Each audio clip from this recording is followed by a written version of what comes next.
Welcome to Camp Krusty. I'll see you in a few weeks. Until then, I've turned things over to my bestest buddy in the whole wide world. Mr. Black. Mr. Black.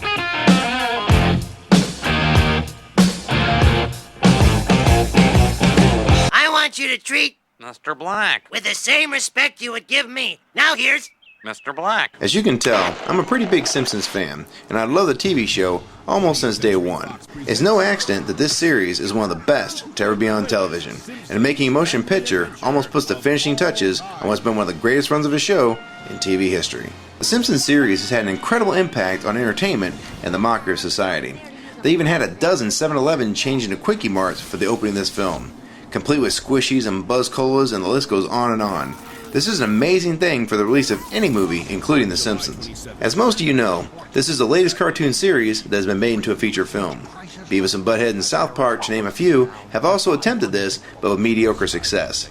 None of these had a major impact at the box office. The Simpsons was around well before the others, but was the last to be made into a feature film. Even though The Simpsons have never jumped the shark, at least in most people's minds, I do feel the show was at its peak from seasons 3 to 8. Phil Hartman's death did mark one of the points where the show was missing his incredible talent and contributions. Even the always funny Conan O'Brien was a writer for a couple years, not to mention the countless A-list cameos that have been on the show, ranging from the Beatles to Stephen Hawking, and from Dustin Hoffman to Joe Namath.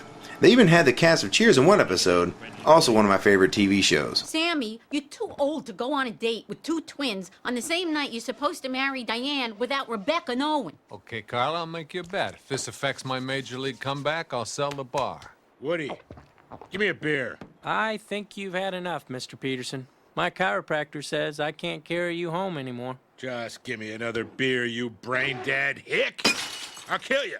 I'll kill all of you. Whoa, settle down, Nami. Gotta save those pipes for karaoke. Even South Park tipped their hat to The Simpsons with an episode called The Simpsons Did It. What the hell is wrong with you, Butters?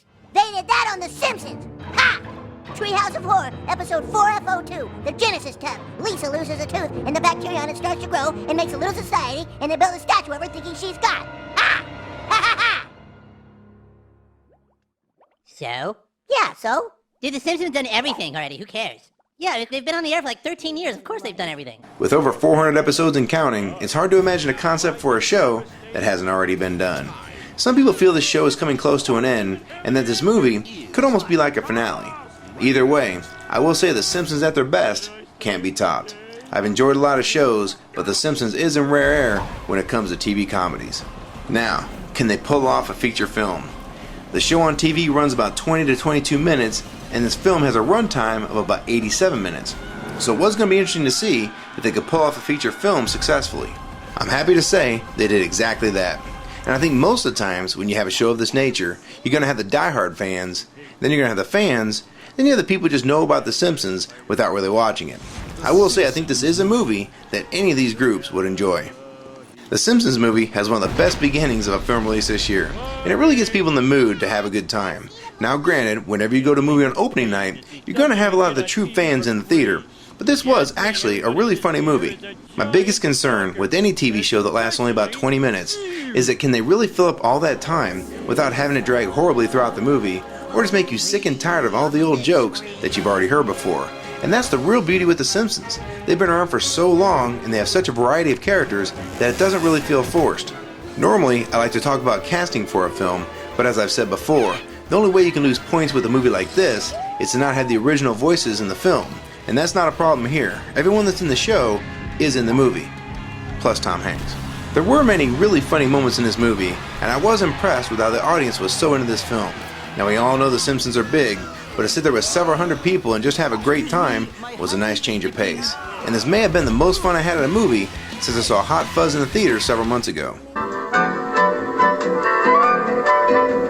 I was pretty entertained throughout the whole movie, and there were several bursts of laughter and applause many times during this film.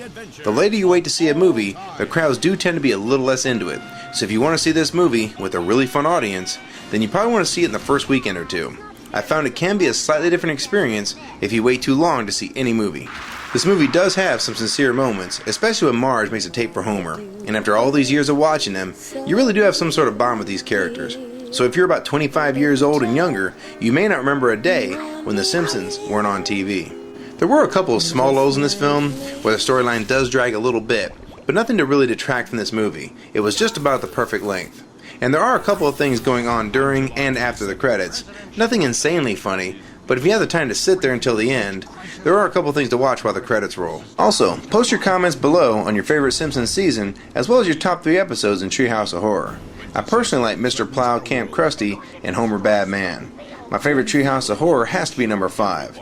Gotta love the Shining or You wanna get sued? Shinning segment. What he's typed will be a window into his madness. Feeling fine. Wow, that's a relief.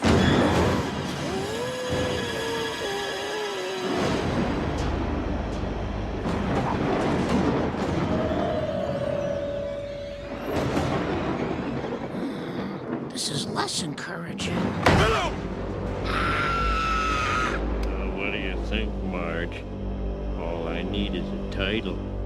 I was thinking along the lines of no TV and no beer make Homer something something. Go crazy? Don't mind if I do!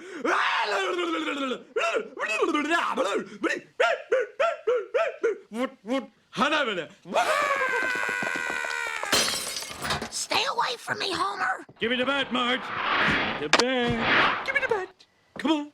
Give me the bat. Give me the bat. Scaredy cat. Overall, this movie didn't miss a beat with the series, and it was a fun experience. So if you ever like The Simpsons, and you want to have some good laughs in the theater, I don't think you can lose this movie. And of course, What we all came here to see, hardcore nudity. for my overall rating, I give The Simpsons movie In your face. 4.5 stars. Go! Are you little? Shake, shake, shake. Shake, shake, shake. Shake your booty. Shake your booty. Oh, shake, shake, shake. Shake, shake, shake. Shake your booty.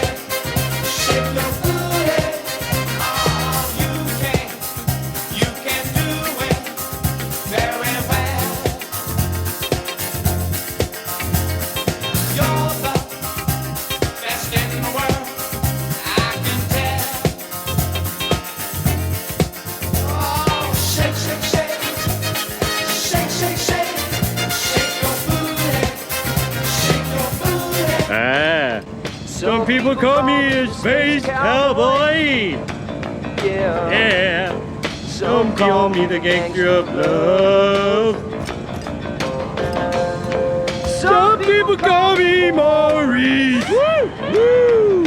As I speak of the puppetous of love. Can we call you Uncle Blackie? No.